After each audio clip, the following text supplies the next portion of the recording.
প্রেমে বিচ্ছেদ হওয়ার পরে তোমার যদি মরে যেতে ইচ্ছে করে, তাহলে বাড়ির পাশে কোনো হসপিটালে গিয়ে দেখে এসো। মানুষ একদিন বাঁচার জন্য কতই না ছটফট করে।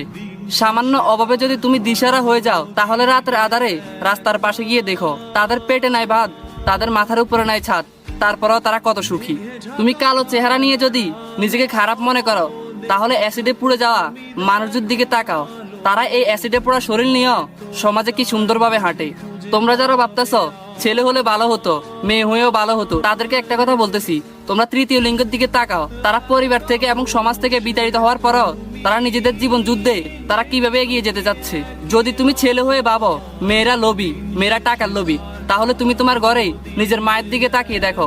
তোমার বাবার এই অভাবের সংসারে তিনি কিভাবে না খেয়ে বেঁচে আছে, তারপরেও কখনো বড় লোক কাউকে বিয়ে করার চিন্তা করেনি। যদি তুমি পুরুষকে দেহলোভী এবং দোকাবাজ ভাবো, তাহলে তুমি তোমার বাবার দিকে তাকাও। তার ছোঁয়ায় শুধু ভালোবাসা, আদর আর স্নেহ ছাড়া কিছুই নাই। যদি কখনো তোমার মধ্যে অহংকার চলে আসে, তাহলে তুমি তোমার কবরস্থানে গিয়ে দেখো, তোমার থেকেও আর কত অহংকার মানুষ ওখানে শুয়ে আছে, তাদের কোনো খবরও নাই।